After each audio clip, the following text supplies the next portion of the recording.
Hey, what's good, football fans? Welcome back to the channel. If you're new, consider subscribing and also hit the like button down below on this video. All right, so I've done my coaches' rankings for the ACC. Now, for today's video, I thought I would do my coaches' rankings for the SEC. So, as you can see here, I have the coaches I would be ranking from 1 to 16. I will also have them color coded. Green meaning they're safe as far as job security goes. Yellow meaning they're not just yet on the hot seat, but it would not hurt if they started to pick it up a little bit. And then, of course, the ones in red, which basically means you have to get at very least to a bowl game or else you will be shown the door. So, without further ado, here is my coaches' rankings for the 2024 season for the Southeastern Conference. And we'll start off at number one, and it's pretty obvious Kirby Smart at Georgia. So, he's going into his ninth season there. His overall record is 94-16. He's won multiple SEC championships. He's made the college football playoff multiple times. Back-to-back national championships in 2021 and 22. Narrowly missed going to the playoffs again this past season. They just barely lost in the championship game, SEC championship game. But nonetheless, I mean, still a sensational year for Kirby Smart and company. So obviously, Kirby Smart is number one. Number two on my list is Steve Sarkisian at Texas. So um, he's going into his fourth season with Texas. His first year, not all that great, but in 2022 is when things started to turn the corner. And then last year is when things really started clicking for Texas. They went to the went to the college football playoff where they lost to Washington. They had a very good year last year, and keep in mind Texas. This is their first year in the SEC along with Oklahoma, and so I think Texas can compete in the SEC. I mean, they did go on the road last year and they knocked off Alabama. So I think Steve Sarkisian, he's got that team going in the right direction, especially when you look at who they have returning, most notably Quinn Ewers at quarterback. So I think Texas, I think they're going to be just fine. But I have Steve Sarkisian at number two. Number three on my list is Brian Kelly at LSU. So he's going into his third season with LSU. Um, his overall record 20-7, back-to-back 10-win seasons. I mean, there's not really too much you can ask for. But can LSU turn the corner in year three? They did lose Jaden Daniels to the NFL draft. He did win the Heisman Trophy last year. So it will be interesting to see how things go forward for LSU. But I have Brian Kelly at number three. Number four on my list is Josh Heupel at Tennessee. So they took a slight step back last year after a very good 2022 season where they went 11-2. They beat Alabama in 2022 for the first time in quite some time, and so a lot of hype surrounding Tennessee this year, mainly because of their quarterback Nico. I cannot pronounce his last name, so yeah, forgive me for that. But we'll see if Tennessee can get things turned back around. His overall record is 27-12 at Tennessee going into his fourth season. So Josh Heupel, I think he's a good coach, and because of that, I have him at number four on my list. Number five is Kalen DeBoer at Alabama.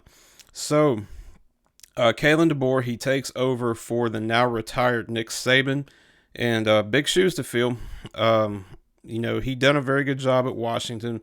Last year, took Washington to the college football playoff championship game where they ultimately lost to Michigan. And so he's bringing all of his, all this experience and all that over to Alabama. And so we'll see how things turn out. His overall record as a head coach is 37-9. And so, can he translate that over to Tuscaloosa? Only time will tell. Number six on my list is Mark Stoops at Kentucky. So, Mark Stoops, in a lot of eyes, I'm sure, is a lot higher on this list than what he should be. But when you look at what he's done at Kentucky, Kentucky is a school that's not known for football. Okay, they're a basketball school, and he's brought that program to respectability.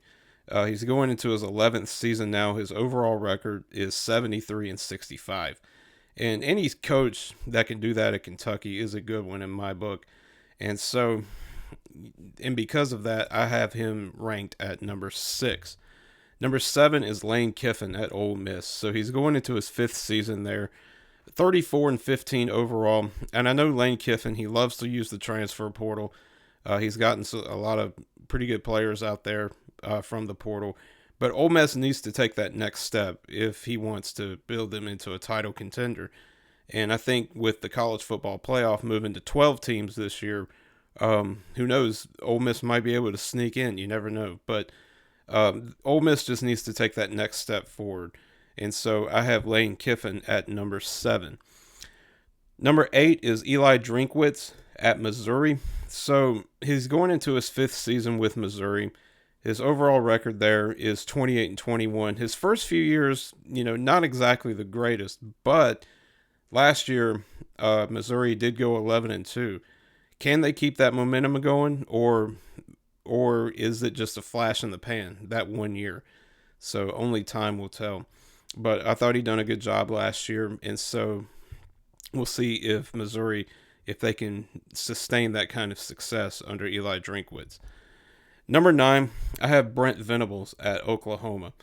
So he's going into his 2nd season now with Oklahoma, and again, this is Oklahoma's first year in the SEC along with Texas, and so Oklahoma needs to take that step forward as well. His first year at Oklahoma in 2022, not all that great, but still, but last year was really good. They started to improve, and so can they keep it going and get up to 10 wins and possibly sneak into the college football playoff?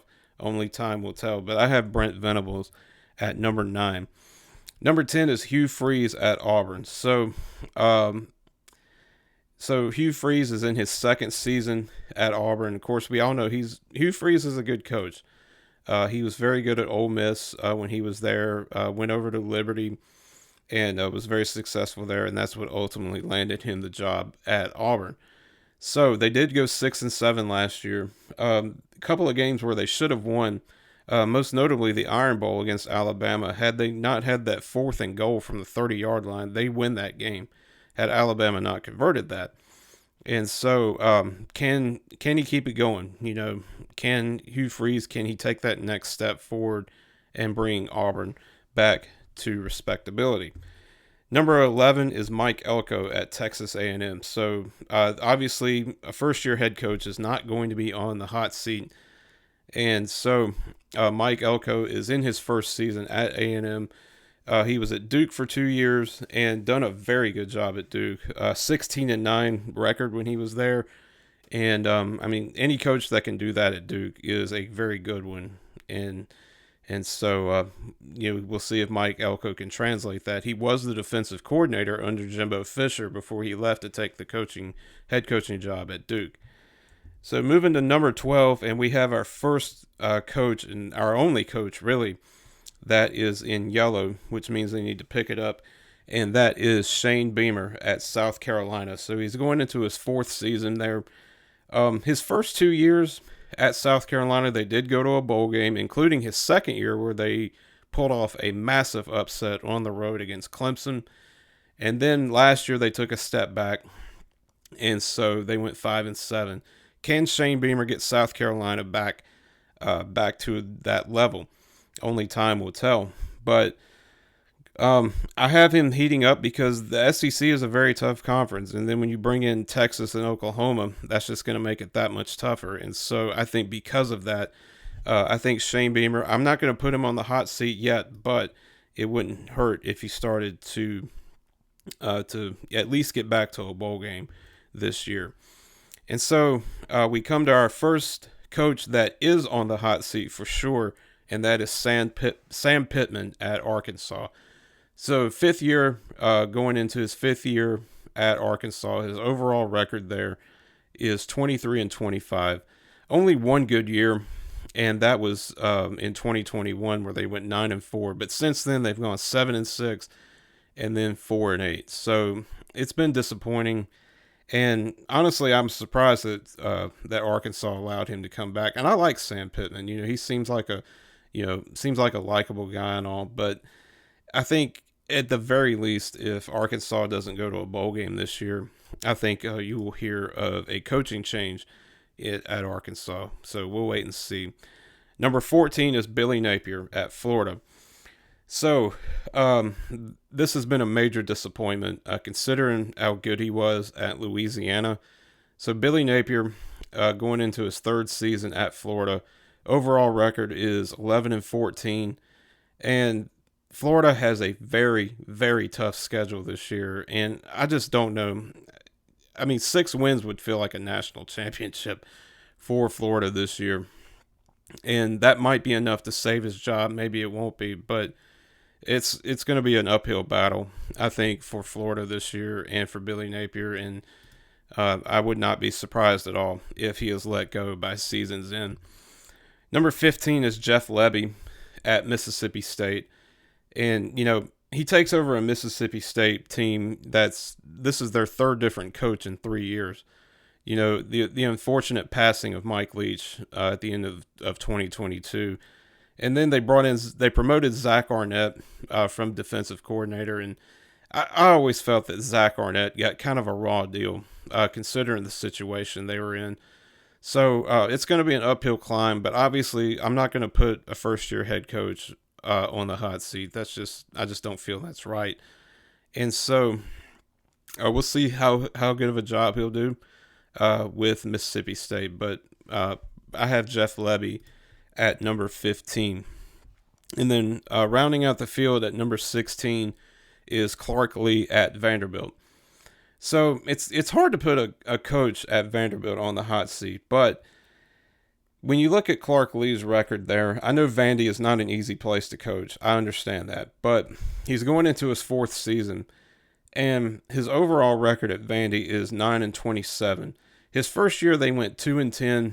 And then last year, or in 2022 rather, they went 5-7. And I thought that last year would be the year where they take a step forward and go to a bowl game, maybe even contend in the SEC, maybe win 1 or 2 SEC games. But last year was a major disappointment. They went 2-10 last year. I know Vandy expectations are usually not that high, but his record needs to improve, especially now with Texas and Oklahoma. The SEC was already tough enough as it was, and with Texas and Oklahoma coming on board, it's just going to make it that much tougher. So we'll see. But right now, I've got Clark Lee at 16, and I definitely think that he is on the hot seat. So that is my coaches' rankings for the 2024 season for the SEC. Leave your comments down below. Leave your thoughts down below in the comments section, guys. Let me know what your rankings are and who do you think could possibly be on the hot seat this year. Thank you all so much for watching. I'll catch you next time.